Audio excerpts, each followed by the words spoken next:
Bom dia a todos e todas. Já é a segunda vez que aqui nesse espaço, fazendo apresentação com vocês.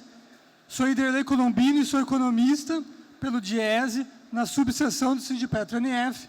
Conforme eu já apresentei para vocês, semana retrasada, inclusive, DIEESE é o Departamento Intersindical de Estudos Sociais, Econômicos e Estatísticos. Tem todas as capitais do Brasil, e aqui em Macaé, graças ao Sindipetro NF, é a única cidade não capital do Brasil que tem uma subseção do DIEESE, fazendo estudos e pesquisas na área do petróleo, na área do movimento sindical e também processos de assessoria, diretamente nas mesas de negociação da Petrobras e esse ano também no TST.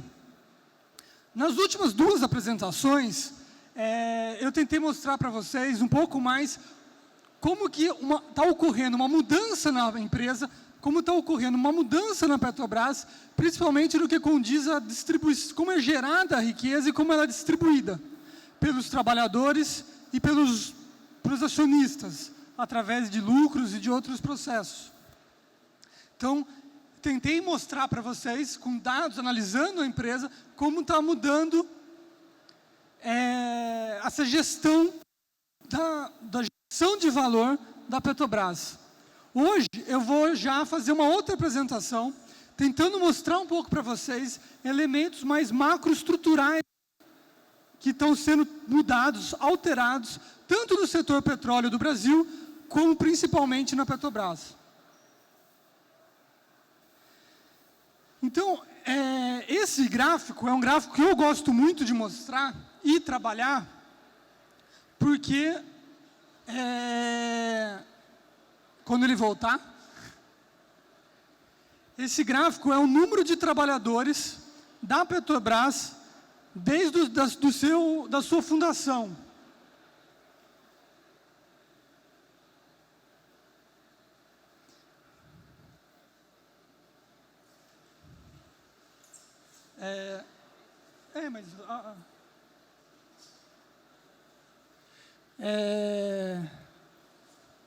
Espera só um pouquinho que está com um problema técnico aqui.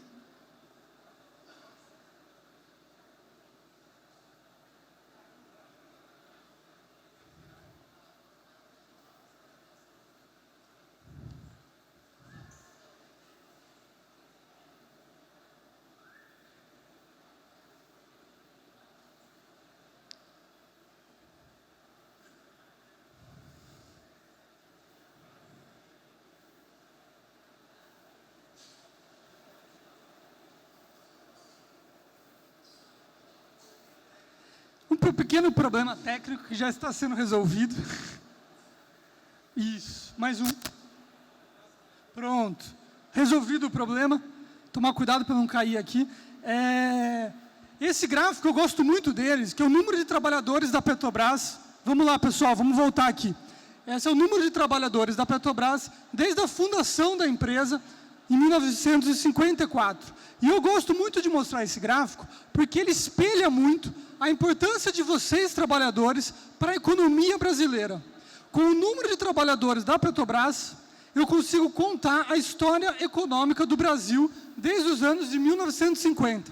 Se vocês olharem na fundação da Petrobras, em 1954, se olhar durante toda a década de 50, tem um grande crescimento do número de trabalhadores da Petrobras, mostrando, simbolizando o crescimento econômico da era Vargas, de grande crescimento industrial, e depois com o plano de metas do Juscelino Kubitschek, JK, a partir de 55 até 60, que ele também dá um grande boom nas indústrias de base do Brasil, principalmente de petróleo, ainda nos campos do Nordeste, e começando as primeiras refinarias do Brasil. Nos anos 60, apesar de terem muitos mitos que dizem que teve crescimento, se você for olhar, não só o crescimento do Brasil aconteceu com um grande processo de concentração de renda, como também grande parte das indústrias de base tiveram recuo. Se você for olhar, o número de trabalhadores da Petrobras ao longo dos anos 60 se reduz. É apenas na década de 70, com as fortes reivindicações contra a ditadura e o estrangulamento externo, com o choque de petróleo em 73, que o governo lança o segundo BNDES, que é um grande projeto, um grande bloco de investimentos, que vai construir todo o parque de refino ao longo dos anos 70 e ao longo dos anos 80, e é também nesse processo de grandes investimentos de um Estado desenvolvimentista que se desenvolve a Bacia de Campos, ao longo dos anos 70 e 80, que serão explorados e consolidados os campos aqui da Bacia de Campos. Nos anos 90, tem um novo processo de deteriorização. O Brasil cresce a ritmos muito menores e a Petrobras é colocada à venda. São criadas várias subsidiárias da empresa, onde se propõe vender a Petrobras. E para isso tem uma grande redução de efetivo. Não tendo novas contratações, fazendo processos para ter demissões. Então, ao longo dos anos 90, se vocês forem ver, acompanhando o processo neoliberal no Brasil, há uma grande diminuição do número de trabalhadores na Petrobras. Nos anos 2000, com uma nova virada do modelo de crescimento nacional, com um novo projeto político de desenvolvimento nacional, o Brasil tem crescimentos a taxas maiores, com maior distribuição de renda, e a Petrobras é o impacto disso. Tendo um crescimento grande do número de trabalhadores e mostrando essa junção da Petrobras com o desenvolvimento nacional. Então, ao longo dos anos 2000, cresce vertiginosamente o número de trabalhadores da empresa. Nos últimos 3 anos, a partir de 2016, uma nova mudança na conjuntura política, uma nova alteração na forma de crescimento nacional. Isso também pode ser novamente visto pelo número de trabalhadores da empresa, que é uma grande redução. Isso mostra o quanto vocês, trabalhadores da Petrobras, estão diretamente ligados com a situação econômica e com o modelo de crescimento, ou não, do Brasil. Nesse próximo gráfico, entrando aqui já mais para a nossa conjuntura atual, eu trouxe os investimentos da Petrobras. Os investimentos total da companhia e os investimentos em EP. E esse gráfico mostra 2 coisas muito importantes. A primeira é, os lucros que a empresa está apresentando agora, assim como essa grande produtividade dos campos do pré-sal, esse grande aumento da produção, é fruto desse processo, desse boom que dá o investimento nos anos 2000. Então, o que a gente está colhendo hoje foi os investimentos feitos lá atrás. Só que, daqui 10 anos, o que a gente vai ter é desses investimentos que não estão sendo realizados agora. Isso aqui precisa estar muito claro para todo mundo. Outro ponto importante que esse gráfico nos mostra, nos revela, é se você olhar ao longo dos anos 2000, o total de investimentos foi muito maior, não ficou só concentrado em EP. Se você olha a década de 90 e olha os investimentos atuais, o EP e o total dos investimentos da Petrobras é praticamente só em EP, mostrando que não tem mais uma estratégia de uma empresa integrada que busca o desenvolvimento interno, que investe em refino, que investe em distribuição, que investe em pesquisa, que investe em ciência e tecnologia. Quando você vê a curva descolando, é isso. É investimento em tecnologia, é investimento em distribuição, é investimento em refino. Quando você vê ela se juntando, você vê que não tem mais uma preocupação para esse desenvolvimento interno. Então, esse gráfico é muito bom para a gente ver e o que vai ser daqui 10 anos.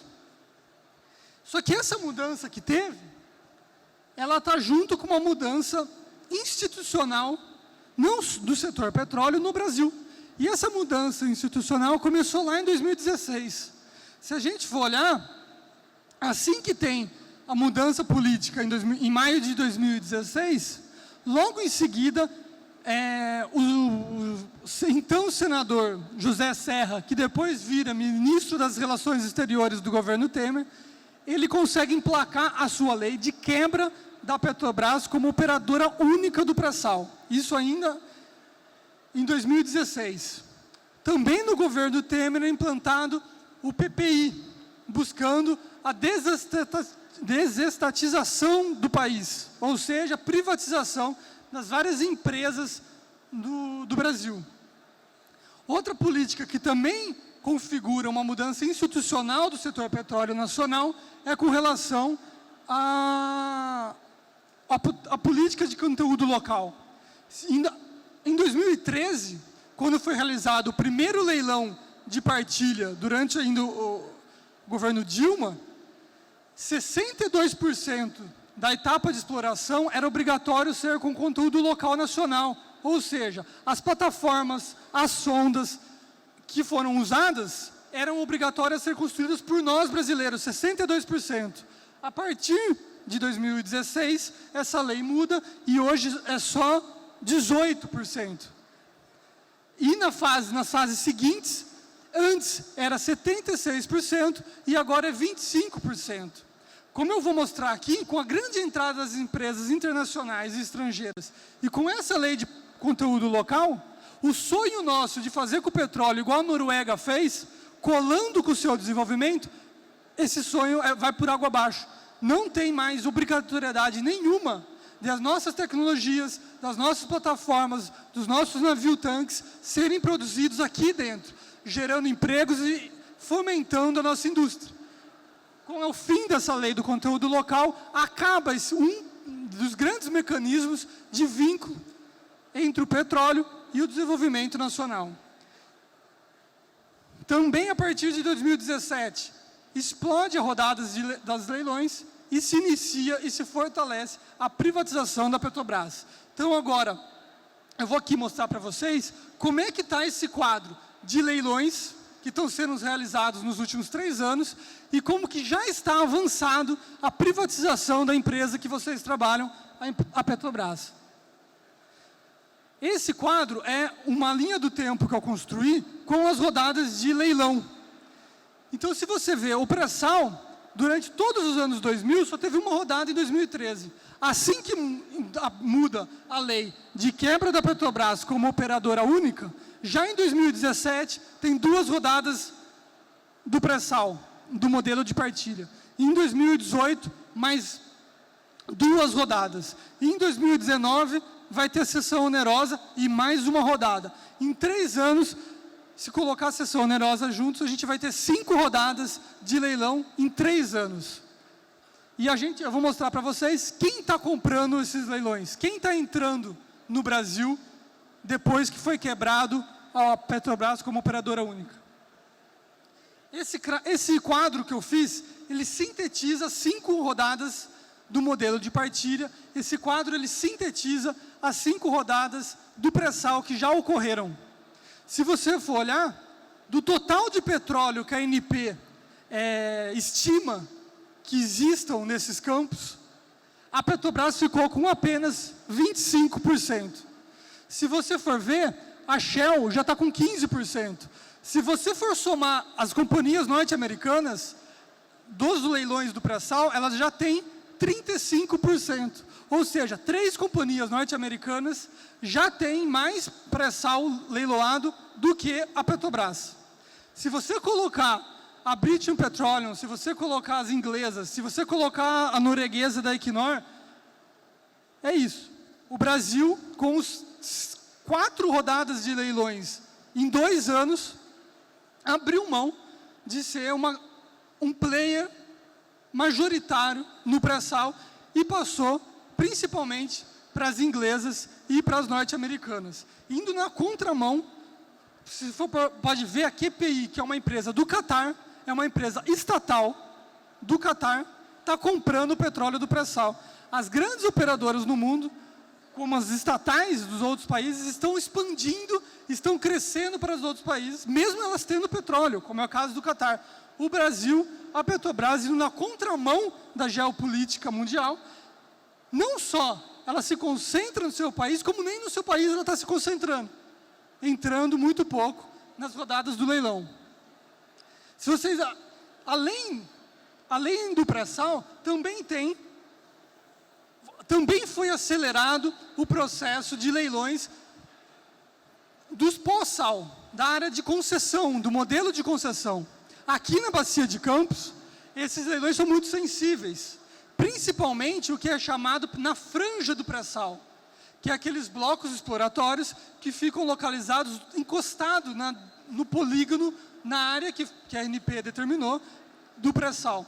Então, como está na franja, como está encostado, muito provavelmente tem pré-sal lá, mesmo os campos do pós-sal nessa região são campos extremamente potentes, com grande produtividade e muito valiosos. Se você for ver, novamente, nas 3 rodadas, a 4ª rodada, a 15ª e a 16ª, todas a partir de 2017, a Petrobras, aqui na Bacia de Campos, só ficou com 27%, a Exxon ficou com 23%, a QPI do Catar com quase 15%, a Petronas da Malásia com 10%, esses são todos dados da ANP, tá? Não tô... Se quiserem, pode entrar no site da ANP, você tem que buscar leilão por leilão. Eu só somei todos e dividi para ver quanto que a Petrobras, nem nas rodadas de concessão, na Bacia de Campos, quando ela já tem a tecnologia consolidada, já tem plataformas instaladas, já está operando, ela não chega nem a 30% das rodadas de leilão. Isso, esse ano ainda não acabou. Ainda tem o saldão que o Brasil está passando, né? A venda dos nossos campos de petróleo ainda não acabaram esse ano. Tem ainda a cessão onerosa. Eu não sei se todo mundo tem ciência do que é a cessão onerosa, mas em 2010 o governo decidiu trocar os barris que foram descobertos, 5 milhões, por ações da Petrobras, colocando dinheiro na Petrobras e estimulando que os acionistas minoritários também colocassem capital na empresa para manter a sua margem acionária. Então, a Petrobras, com a cessão onerosa, ela ganhou com a exploração de 5 milhões de barris, o governo aumentou suas ações e impôs que os acionistas minoritários colocassem mais 40 bilhões de reais na Petrobras, tendo uma grande capitalização da empresa, até para estimular a exploração desse pré-sal. O que acontece é que foram descobertos, a empresa começou a operar, e foram descobertos que não tinham só 5 bilhões de barris. Além desses 5, tem mais 15. E a Petrobras já está operando lá. Em vez de o governo realizar, assim como foi feito na cessão onerosa, eu vou aumentar as minhas ações na empresa e vocês exploram esses 15 bilhões de barris? Não. Vou fazer uma nova rodada de leilão, sendo numa área que já está descoberta, já está explorada, já está com a tecnologia toda mapeada, para as empresas internacionais entrarem. Na cessão onerosa, são 5 blocos exploratórios, a Petrobras só mostrou interesse em 1. Ou seja, nossa descoberta, nossa tecnologia, com a Petrobras já instalada, as novas empresas, essas operadoras gigantes internacionais vão entrar. A mesma coisa com a 6ª rodada, que é no dia seguinte, logo após a cessão onerosa. Também mais 5 campos estão sendo leiloados e a Petrobras só mostrou interesse em 1. Então, se eu falei para vocês que no pré-sal a Petrobras nesses leilões só está com 25%, provavelmente no final do ano eu vou voltar aqui para vocês e mostrar que ela está com bem menos e provavelmente a Shell já passou ela na exploração do pré-sal. Esse é o quadro do que está acontecendo com o pré-sal brasileiro.